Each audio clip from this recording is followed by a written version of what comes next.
ಕೇರಳದಲ್ಲಿ ಪತ್ತೆಯಾಗಿದ್ದ ಒಮಿಕ್ರಾನ್ನ ರೂಪಾಂತರಿ JN1 ಕರ್ನಾಟಕದಲ್ಲಿ ಕೂಡ ಕಂಡು ಬಂದಿದೆ.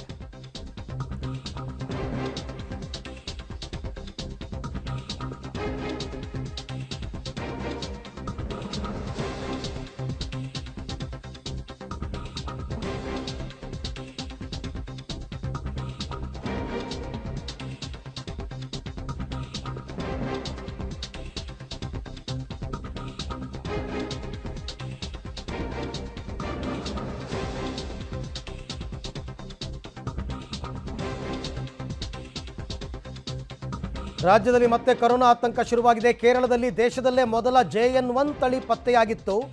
ರಾಜ್ಯದಲ್ಲೂ ಪತ್ತೆಯಾಗುತ್ತಾ JN1 ಹೊಸ ರೂಪಾಂತರಿ. ಆಶ್ಚರ್ಯ ಪಡುವಂಥದ್ದು ಏನಿಲ್ಲ. ಬಂದರೆ ಮದ್ದೂರಿನ ವ್ಯಕ್ತಿಯೊಬ್ಬರಿಗೆ ಕೊರೋನಾ ಸೋಂಕು ದೃಢಪಟ್ಟಿದೆ. ಅವರಿಗೆ JN1 ತಳಿ ಅಂತ ವದಂತಿ ಹಬ್ಬಿದೆ. ಇನ್ನೂ ಕೂಡ ಕನ್ಫರ್ಮ್ ಆಗಿಲ್ಲ. ಜಿನೋಮಿಕ್ ಸೀಕ್ವೆನ್ಸಿಂಗ್ ಆಗಿ ಸ್ಯಾಂಪಲ್ ಅನ್ನು ರವಾನೆ ಮಾಡಿದ್ದಾರೆ ವೈದ್ಯರು. ಜಿನೋಮಿಕ್ ಸೀಕ್ವೆನ್ಸಿಂಗ್ ರಿಪೋರ್ಟ್ಗಾಗಿ ಕಾಯ್ತಾ ಇದ್ದಾರೆ ಮಂಡ್ಯ ಜಿಲ್ಲಾ ಆರೋಗ್ಯಾಧಿಕಾರಿಗಳು. ಬಂದಿಲ್ಲ. ಬಟ್ ರಿಪೋರ್ಟ್ ಬರದೆ ವದಂತಿ ಹೆಂಗೆ? ರಿಪೋರ್ಟ್ ಬರಬೇಕು ತಾನೇ, ಬಂದ ಮೇಲೆ ತಾನೇ ಅದು ಕನ್ಫರ್ಮಾ ಅಲ್ವಾ ಅಂತ. ನಿಮಗೆ JN1 ತಳಿ ವಿಶೇಷವಾದ ಗುಣಲಕ್ಷಣ ಏನು ಹೊಂದಿಲ್ಲ. ನೋಡಿದ ತಕ್ಷಣ ಇದು JN1 ಅಂದ್ಬಿಡಕ್ಕೆ. ಆಮೇಲೆ ಕೇರಳದಲ್ಲಿ JN1 ತಳಿ ಪತ್ತೆ ಆಯ್ತಲ್ಲ, ಆ ಜಿನೋಮಿಕ್ ಸೀಕ್ವೆನ್ಸ್ ರಿಪೋರ್ಟ್ ಬರೋ ಅಷ್ಟೊತ್ತಿಗೆ ಆ ಲೇಡಿ ಹುಷಾರಾಗಿ ಮನೆಗೆ ಹೋಗಿದ್ರು. ಏನೂ ಆಗಿರಲಿಲ್ಲ ಅವ್ರಿಗೆ. ಆತಂಕಗೊಳ್ಳೋದು ಬೇಡ. ಪತ್ತೆಯಾಗಬಹುದು. ಹೌದು, ದೂರದ ಯಾವುದೋ ಚೀನಾದಲ್ಲಿ ಹುಟ್ಟುಕೊಂಡ ಕೊರೋನಾ ಇಡೀ ಜಗತ್ತನ್ನು ಯಾವ ರೀತಿ ಆವರಿಸ್ಕೊಂಡಿತ್ತು ಆ ಥರ ನಾವು ಆಶ್ಚರ್ಯ ಪಡುವಂಥದ್ದೇನಿಲ್ಲ JN1 ಕಾಣಿಸ್ಕೊಂಡ್ರೆ. ಬಟ್ ಆ ಥರ ವದಂತಿ ಹಬ್ಬಿದೆ ಅಂತ. ಈ ಬಗ್ಗೆ ಮತ್ತಷ್ಟು ಮಾಹಿತಿ ನನ್ನ ಕೊಲೀಗ್ ಪವಿತ್ರ ಅವರಿಂದ ಪಡೆಯೋಣ. ಪವಿತ್ರ, ಈ ರೀತಿ ವದಂತಿ ಹಬ್ಬೋದಕ್ಕೆ ಏನು ಕಾರಣ ಅಂತ? ಅರವಿಂದ್, ಸಾಮಾನ್ಯವಾಗಿ ಕೋವಿಡ್ ಯಾವುದಾದ್ರೂ ಹೊಸ ರೂಪಾಂತರಿ ಬಂದಾಗ ಸಹಜವಾಗಿ ಆ ಟೈಮ್ನಲ್ಲಿ ಪಾಸಿಟಿವ್ ಬಂದಾಗ ಅದೇ ತಳಿ ಇರ್ಬೋದಾ ಅನ್ನುವಂಥದ್ದು. ಈ ಹಿಂದೆ ಒಮಿಕ್ರಾನ್ ವಿಚಾರದಲ್ಲೂ ಅದೇ ರೀತಿ ಆಗಿತ್ತು.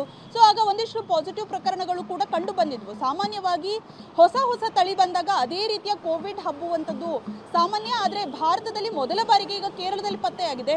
ಸೊ ಕೇರಳದ ಒಂದು ಗಡಿ ಭಾಗದಲ್ಲೂ ಅದು ಹಬ್ಬುವಂತಹ ಚಾನ್ಸಸ್ ಕೂಡ ಇರ್ಬೋದು. ಆದರೆ ಮದ್ದೂರಿನಲ್ಲಿ ಪತ್ತೆ ಆಗಿರುವಂತಹ ಈ ಒಂದು JN1 ತಳಿ ಅದು ಇನ್ನೂ ಜಿನೋಮಿಕ್ ಸೀಕ್ವೆನ್ಸಿಂಗ್ ಅಲ್ಲಿ ಕನ್ಫರ್ಮ್ ಆಗಿಲ್ಲ.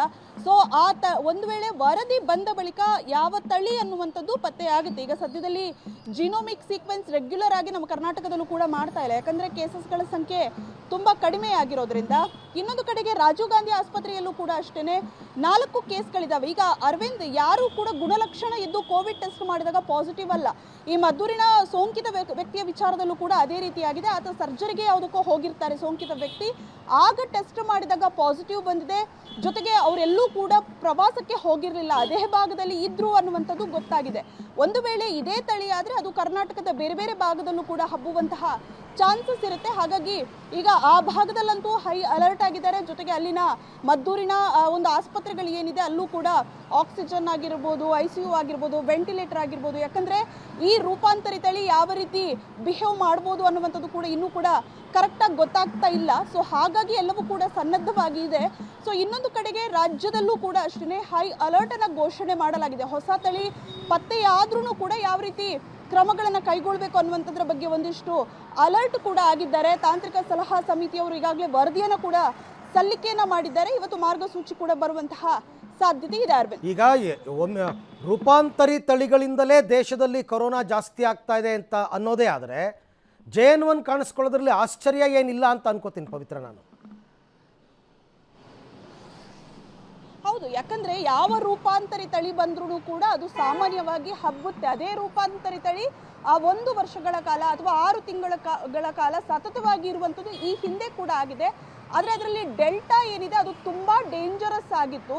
ಸೊ ಹಾಗಾಗಿ ಈ ತಳಿ ಏನಿದೆ ಅದು ಭಾರತದಲ್ಲಿ ಮೊದಲ ಪ್ರಕರಣ ಆಗಿರೋದ್ರಿಂದ ಯಾವ ರೀತಿ ವರ್ತನೆ ಇರುತ್ತೆ, ಅದು ಸೀರಿಯಸ್ ಆಗ್ಬೋದಾ ಅಥವಾ ICUಗೆ ಅಡ್ಮಿಟ್ ಆಗುವಂತಹ ಸಾಧ್ಯತೆ ಇದೆಯಾ ಈ ರೂಪಾಂತರಿ ತಳಿಯಿದ್ದು? ಸೊ ಈ ರೀತಿ ಎಲ್ಲ ಒಂದಿಷ್ಟು ಅಧ್ಯಯನಗಳು ನಡೆಸಬೇಕಾಗುತ್ತೆ.